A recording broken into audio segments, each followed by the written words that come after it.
आज का टॉपिक है लेक्चर मेथड और ये नर्सिंग एजुकेशन में जो टीचिंग मेथड है उसका टॉपिक है लेक्चर मेथड। और ये इम्पॉर्टेंट टॉपिक है और एग्जामिनेशंस में इसके बारे में पूछा जाता है। तो लेक्चर मेथड क्या है? Is the oldest method of teaching. ये सबसे पुरानी मेथड है टीचिंग की। It is based on the philosophy of idealism. ये किस बेस पे बेस है? आइडियलिज्म की जो फिलॉसफी है नर्सिंग एजुकेशन की, उस पे ये बेस्ड है। Teacher centre teaching method involving one way communication. तो यदि लेक्चर की बात करें हम तो ये टीचर सेंटर है, इसमें टीचर सेंटर में होता है और वो एक अपना लेक्चर देता है और इसमें एक तरह से वन वे कम्युनिकेशन होता है। मतलब आपस में जो टीचर और स्टूडेंट का डिस्कशन बोलें हम या उनके विचारों का आदान प्रदान इसमें कम होता है। इसमें जो टीचर अपना लेक्चर दे देता है और ये एक तरह से वन वे कम्युनिकेशन होता है। The word lecture means to read aloud, read करना। अब आती है इसकी डेफिनेशन। डेफिनेशन क्या है?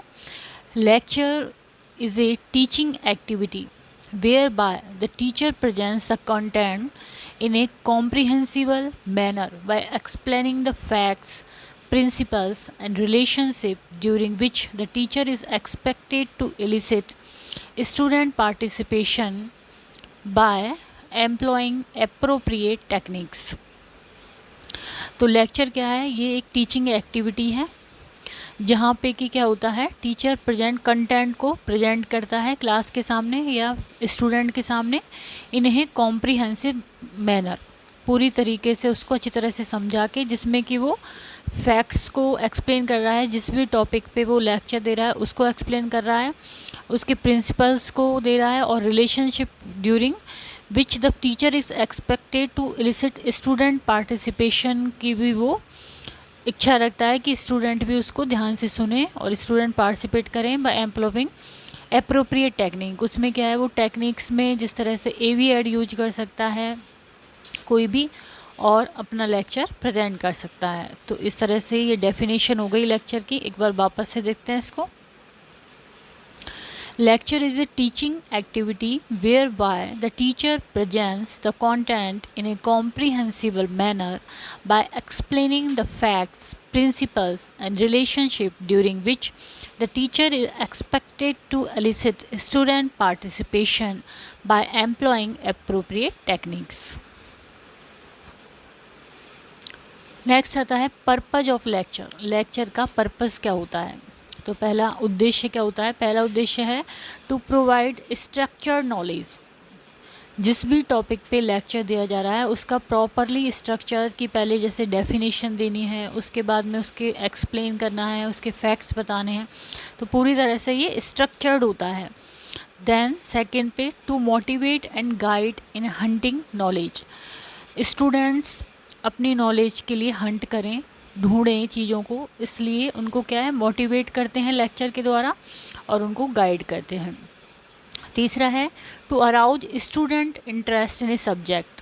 कोई भी जैसे मान लो मेडिकल सर्जिकल का कोई लेक्चर हो रहा है तो उसमें क्या है, उस सब्जेक्ट स्पेशली मेडिकल सर्जिकल के लिए स्टूडेंट का इंटरेस्ट को जगाना, ये इसका उद्देश्य होता है। फोर्थ है introduce student to new area of learning. तो लेक्चर जो होगा वो न्यू टॉपिक पे होगा, तो उससे क्या है, वो स्टूडेंट के जो न्यू एरिया है लर्निंग का उसकी तरफ वो बढ़ते हैं, उनको इंट्रोड्यूस कराते हैं।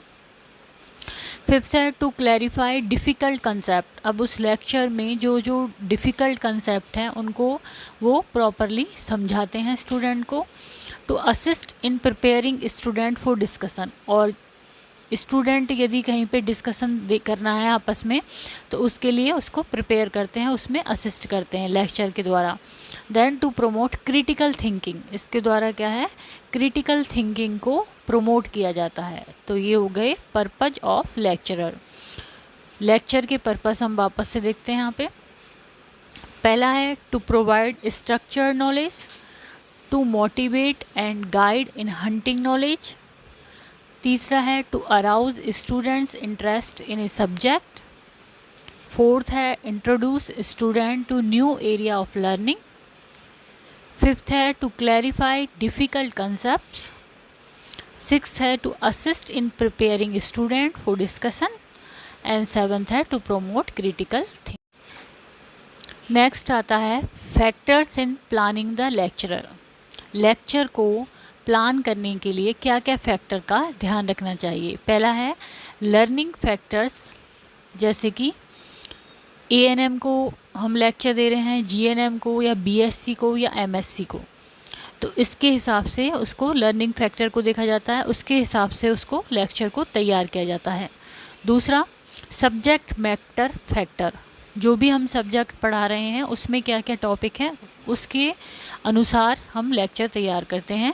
तीसरा एनवायरमेंटल फैक्टर, मींस हम एनवायरनमेंट में या जिस क्लास में जा रहे हैं उसमें क्या क्या चीज़ उपलब्ध होगी, जैसे ABS में से जैसे overhead projector, chalk boards, movie projector, तो ये भी उसमें ध्यान रखने होते हैं लेक्चर बनाते वक्त। Then psychological factor from simple to complex and from known to unknown, हमें साइकोलॉजिकल फैक्टर पे भी ध्यान देना होता है, जिसमें कि हम सिंपल टू कॉम्प्लेक्स पढ़ाते हैं और नॉन टू अननोन पढ़ाते हैं। उस हिसाब से ही लेक्चर को हमें तैयार करना होता है, पहले सिंपल कॉन्सेप्ट, उसके बाद में कॉम्प्लेक्स।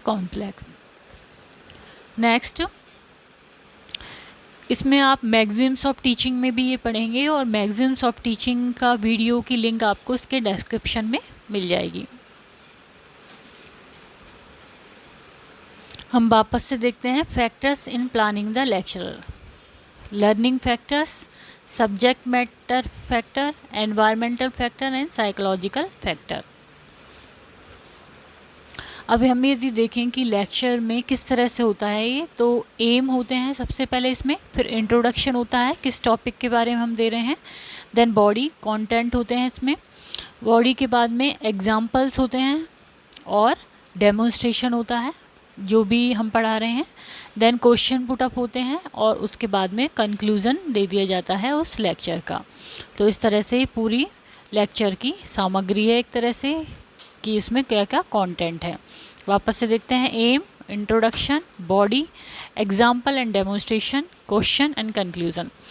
यदि इसमें हम देखें कि लेक्चर हम तैयार कर रहे हैं, तो मान लो लेक्चर पे ही हम लेक्चर तैयार कर रहे हैं, तो उसके एम क्या होंगे, उन स्टूडेंट को हमारा क्या उद्देश्य होगा, लेक्चर के बारे में समझाना। इंट्रोडक्शन में हम लेक्चर की डेफिनेशन दे देंगे, बॉडी में लेक्चर के क्या क्या टाइप होते हैं, क्यों ये ज़रूरी होता है, क्या पर्पज़ होते हैं, फिर उसके हम एग्जांपल देंगे, जैसे कि मैं एग्जांपल दे रही हूँ आपको। इसके अलावा जो डेमोन्स्ट्रेट करना उसको किसी भी चीज़ पे, और फिर इस लेक्चर के ऊपर लेक्चर देके उसके बारे में क्वेश्चन पूछना, और फिर बाद में एंड में उसको कंक्लूज कर देना। देन आता है टाइप ऑफ लेक्चर। लेक्चर कितने टाइप का होता है, the ideal lecture, classical lecture and the experiential lecture. तो पहला है आइडियल लेक्चर, जैसे कि पॉलिटिकल लेक्चर होता है आइडियल लेक्चर। क्लासिकल लेक्चर में जैसे कि पब्लिक एजुकेशनल सिस्टम है उसमें देना, और experiential lecture used prior to experiential learning activities, कोई भी एक्सपेरिएंशियल लर्निंग एक्टिविटी हो रही है उससे पहले ये दिया जाता है। तो तीन तरह के टाइप हो गए, the ideal lecture, classical lecture and experiential lecture.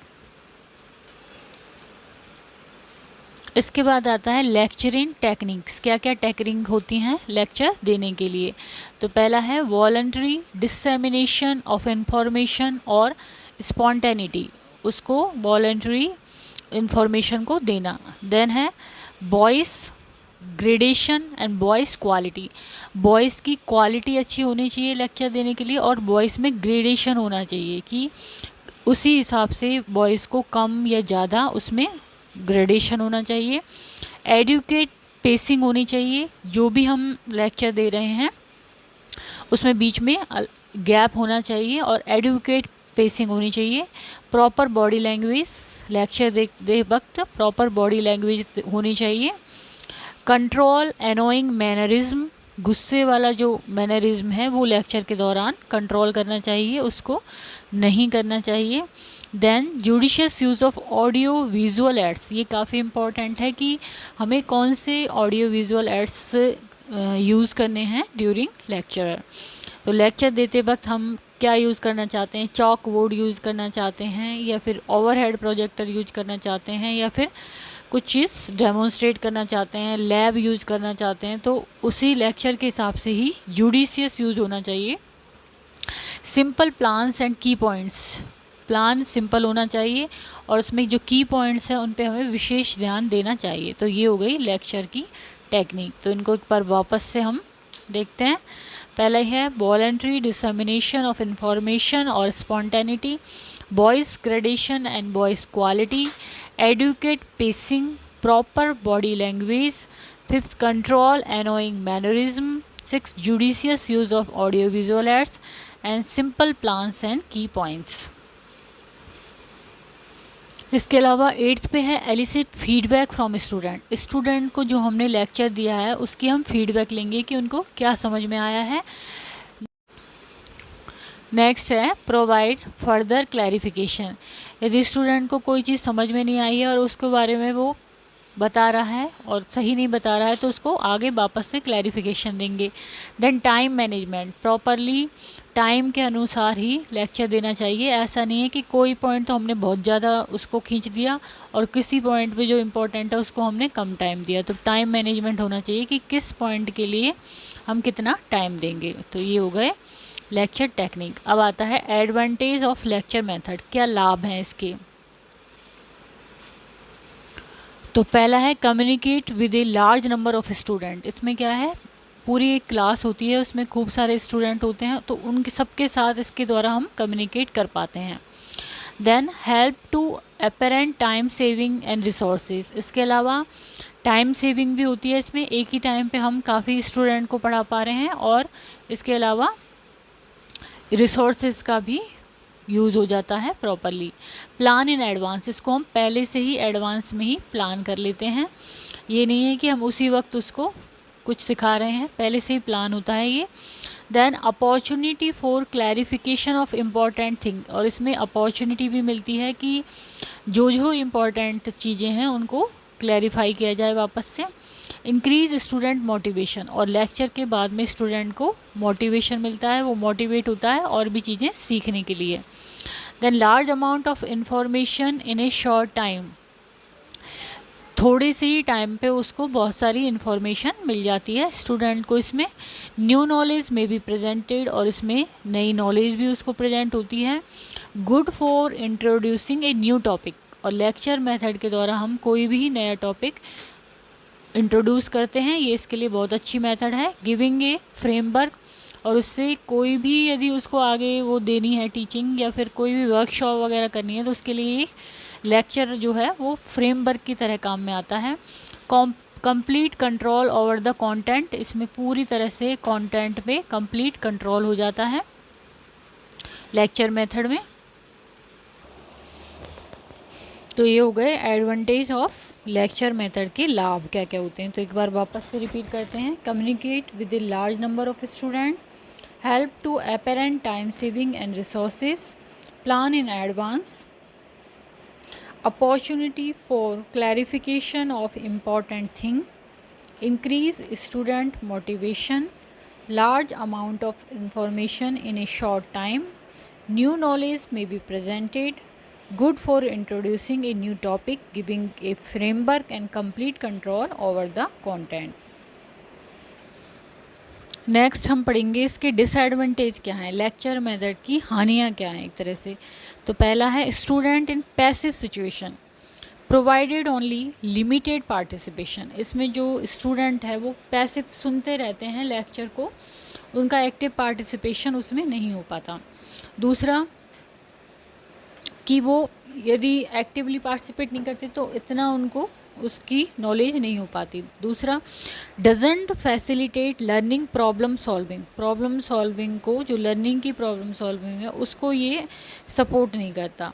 Need to suit the material presented to the level of understanding of all student, ज़रूरी नहीं है कि जो टीचर है वो स्टूडेंट जिस चीज़ को समझ सके उसी में उसको प्रेजेंट कर रहा है, उसी मटेरियल का यूज़ करके उसको प्रेजेंट कर रहा है। हो सकता है वो किसी और चीज़ को यूज कर रहा हो और स्टूडेंट को वो बिल्कुल समझ में नहीं आ रही हो।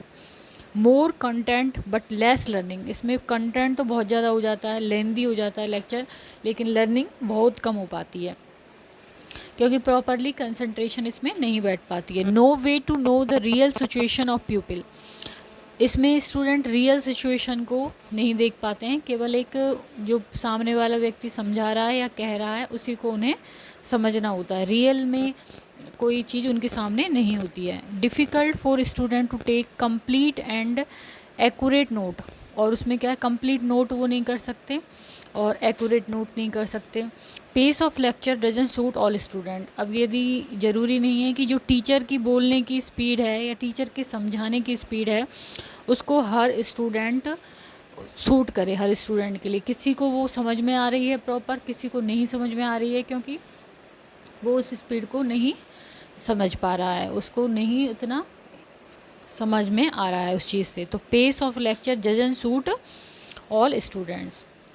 तो हम इसको वापस से एक बार देखते हैं क्या क्या डिसएडवांटेज हैं। Student in passive situation provided only limited participation, doesn't facilitate learning problem solving, need to suit the material presented to the level of understanding of all the student, more content होता है, less learning होती है, no way to know the real situation of people, difficult for student to take complete and accurate notes, and pace of lecture doesn't suit all students. इसके अलावा है hardly any possibility of checking learning process. Next है principle of effective lecture. Effective lecture के principle क्या क्या होते हैं। पहला है delivering of lecture should be in active mode, जो भी लेक्चर डिलीवर कर रहा है मींस टीचर, वो एक्टिव मोड में होना चाहिए। Lecture should think from the point of view of the student, जो लेक्चरर है या फिर टीचर जो है वो स्टूडेंट्स के जो पॉइंट ऑफ व्यू है उसके अनुसार होना चाहिए और उसके अनुसार ही उसको सोचना चाहिए। Present subject matter in a systematic way, एक सिस्टमेटिक वे में प्रेजेंट करना चाहिए उसको lecture. Should use language which is easily understandable to each student, ऐसी लैंग्वेज का यूज़ करना चाहिए जिससे कि जो भी स्टूडेंट है क्लास में वो उसको अच्छी तरह से समझ सके। Lecture should ensure continuous attention, और इसमें जो लेक्चर दे रहा है पर्सन टीचर उसको ये ध्यान में रखना चाहिए कि अटेंशन उसको प्रॉपरली, जो स्टूडेंट है उनकी अटेंशन बन रही है या नहीं बन रही है, उसको बीच बीच में ये चेक करना चाहिए और उसके अनुसार ही अपना लेक्चर देना चाहिए। तो ये हो गए प्रिंसिपल फॉर इफ़ेक्टिव लेक्चर। इनको वापस से देखते हैं एक बार। Delivering of lecture should be in active mode, lecture should think from the point of view of the student, present subject matter in a systematic way, should use language which is easily understandable to each student, and lecture should ensure continuous attention। तो आज का हमारा topic था lecture method, और ये nursing education का एक important topic है। इसमें हमने definition, type of lecture, definition of lecture, उसके क्या पर्पस होते हैं, एडवांटेज, डिसएडवांटेज, प्रिंसिपल क्या होते हैं, इन सब के बारे में यहाँ पर। तो आज का हमारा टॉपिक था लेक्चर मेथड। यदि वीडियो आपको पसंद आए तो इसको लाइक करें, चैनल को सब्सक्राइब करें, कमेंट करें एंड शेयर करें। Thank you.